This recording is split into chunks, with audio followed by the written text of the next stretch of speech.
So I was looking over my reviews of Persona, and I could have sworn I've gotten further in the review of Ingmar Bergman's Persona, but it looks like I only did an introductory review in a part one, and looked like part one at the end. I kind of got sidetracked with my own apathy that I was going through. So I did watch the next probably 15 minutes of.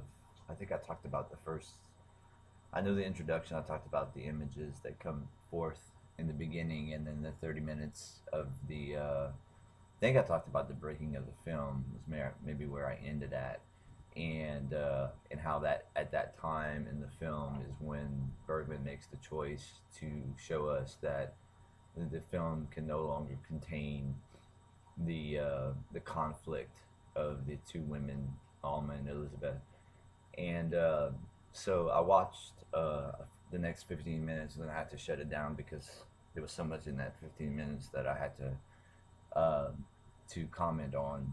Um, so one of the things I noticed about the film, and I think I may have talked about this, it was done. I know it was in the '60s, like I want to say the mid '60s or something. I even said '66 at one point, which is when the year I was born. And I know color film was available, but Bergman, of course, made the most wise and effective decision to film Persona in black and white. And the reason I say that is because I think in color it would have, and as much as I love colors, I think it would have taken so much away from what he was trying to do in that film, and that show the black and white of the ego states of you know the masculinity versus femininity, the the the conflict being black and white, not being uh, you know what I mean, like not being any other hue, color hue, but just that black and white. And I think that's a really, really terrific. That's the right word. It's a very effective uh, ploy that he employed uh, in this film. So what I noticed in watching the next 15 minutes, this was after you know the uh, the film broke and the personalities seemed to have exchanged or intertwined or enmeshed or however you want to put that, um, or however he meant to put that.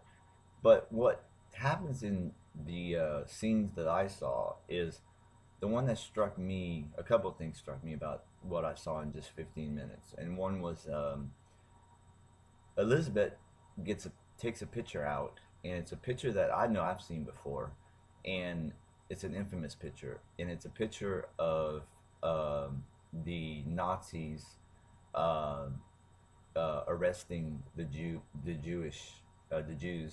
and getting ready to send them to concentration camps. And what she looks at is a picture where in the foreground there's a little boy, maybe about 7 or 8, maybe at the most, and he's holding his hands up like this, and then Bergman kind of shoots that, just that image, and then he starts to shoot images of other people in the picture.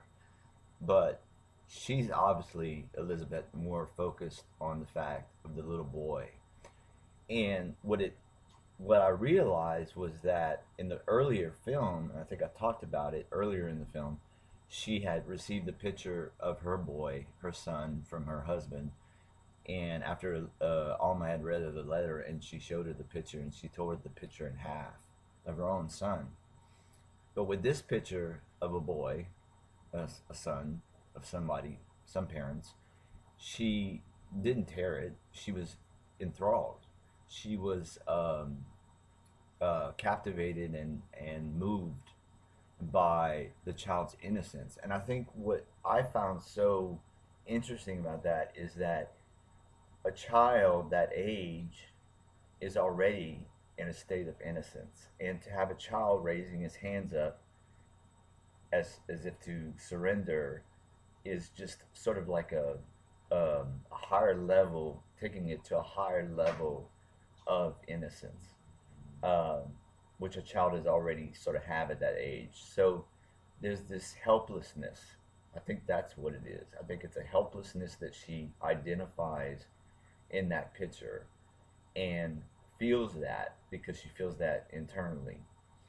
And it's a very effective scene, by the way. The way it's photographed, the black and white photography, as I mentioned, or black and white filmography. That's not a word. Filmography is filming a black and white. The second thing I noticed, and I had to stop it after this one because the next scene is really very.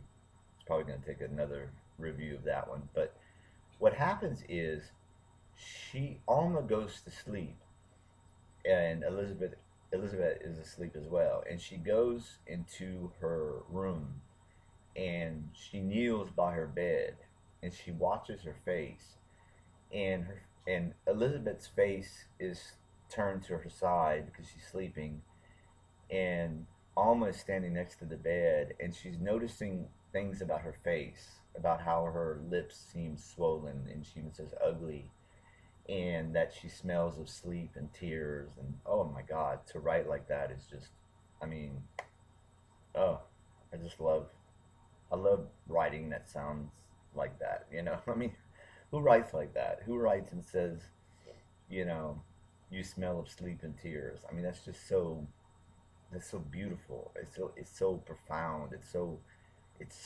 oh god, it's tangible, and yet it's we see it. I guess we can see it if we look closely like she is, but we're not there. um, and then we hear a voice, uh, a man's voice saying Elizabeth, and she Alma hears it, and she tells Elizabeth, who she assumes is sleeping, that someone's calling your name. And she says, let me go out and find him. Let me go out and see what he wants. And then she adds to that, let me go see what he wants, here and out far away in our solitude. And once again, another beautiful line. And so when she goes out of the bedroom, immediately Elizabeth's eyes open. So it was like she was hearing everything she was saying about her mouth being swollen and ugly, and her smelling of sleep and tears. And when she goes out, Alma, she meets Elizabeth's husband, and he's wearing black glasses, which suggests that he's blind. And I don't know what that quite means, if he is blind, or if that's a choice Bergman made as far as sort of signifying that the husband is sort of like lost to why his wife has departed and why she has abandoned her child. And but what happens is Alma tells him over and over that she is not Elizabeth. She said, "I'm not your husband." And then Elizabeth comes in the background, and she stands behind Alma. And this staging is so, Bergman did not only film but theater, and he's a director of images. He's, like me, very visual.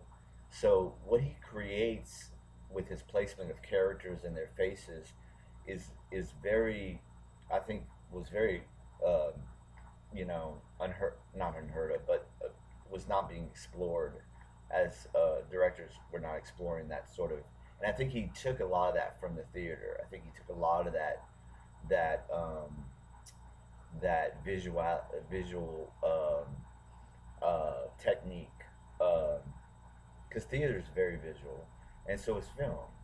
Um, and with film, you get to do so much more of this close-ups, which is one of Bergman's claim to fame. And he has that here too, close-ups. But he also has these body positions where Alma is kind of facing the husband, and then Elizabeth is behind her, and then the husband's facing both of them, and she keeps telling him, like, "I'm not your husband," and he's not hearing that. And maybe that he is really blind, and maybe her voice is so reminiscent of Elizabeth that he really thinks that Alma is Elizabeth. And Elizabeth does something very very uncharacteristic, or maybe not uncharacteristic, but very dynamic, is that she places Alma's hand on her husband's face, Elizabeth's husband's face, and when she does that, Alma switches to Elizabeth and becomes Elizabeth, and she embraces him and says, "All I need is your love." And um, and we watch Elizabeth's face sort of like enjoy that. It's almost like she's passing the torch of her role as a wife and mother to Alma, who it has a husband but cannot have a child, or has not had a child, and has the abortion that I mentioned in a previous review. Um, so then they switch to the scene where they're lying in bed together, Alma and Elizabeth's husband, and Elizabeth. I mean, and then Alma starts to go through this sort of like, give me a sedative, throw me away, whatever. It's almost like she she didn't want to do what Elizabeth was asking her to do, or channeling her to do, and um, she sort of like just kind of like mind um, stumbles and sort of rabbit holes uh, down from the unreality of what has played out. And she even says like, it's nothing but lies, it's nothing but lies and lies, and then the camera just swooshes over to Elizabeth's face, who just is like in this sort of like zone of the fact that maybe her life up until this point has been nothing but lies, and she's tried to live it the best she can and be an actress, and you know kind of reminds me so much of Yago, with me playing Yago, where when I was done with the playing Yago, I really did lose myself in that character's madness. And I know she was playing Electra, and I'm kind of familiar with the play, but I also know that that role, I think that play, Electra, I think the mother kills her two sons or something. There's something about a murder that takes place. So there must be some relevance to that. She was in that performance. So it reminds me much of my performance with Yago, and what I deem to have had a nervous breakdown as a result of that part, of letting that character's madness sort of take over. um, we talk about Heath Ledger and playing the Joker, and how that part, he couldn't shake that part off either. And that's one of the things as an actor that we are called upon to do, is that when we play our part, that we leave it and we shelve it when we're done. But sometimes we tap into something and it just takes us to places and we can't bring ourselves back.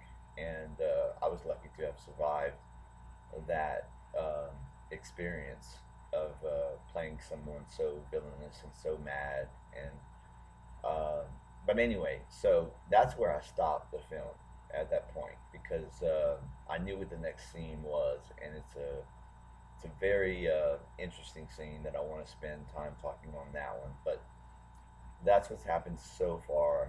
And so clearly we have these two characters who have clearly uh, blurred the lines of who they are, who they really are, so much so that they have become one the other, and don't know who they really are. And that's a very fascinating subject for me, by the way. In fact, when I stage Ian Team, when I find the actors, that's one of the requirements of before we even start rehearsals, is that we watch Persona together, because I think that Ian Ting is written with a lot of that substance of Persona, where these characters in Ian Ting, the two male characters, one being a priest and the other being a different man at different stages of his life, is very much a shadow of Bergman's Persona. Hopefully, I didn't borrow too much, but I know I did borrow a lot and wrote very similar. I mean, I don't like the word steal, but you steal from the best. I mean, you know, I'm not a great director. I'm an adequate director, but I borrow from Bergman, because I mean, he is the best, I think. And same with actor. I think I am a good actor, but I borrow a lot from other good actors that I consider, way beyond my acting capability, like Jessica Lange. I borrow from her so much, it's not even funny. So anyway, so that's the second review, I believe, the second part of the review of Persona, and there'll be a third coming. But I was up to doing this tonight, and so I'm glad I did. Apologize for the light. I was trying to get the light not so much on the face, but isn't that interesting how what I'm seeing is this lit face on one side and it's darkness on the other side? Can't tell you how much that fascinates me. All right, thanks for listening, and have a blessed day. Amen.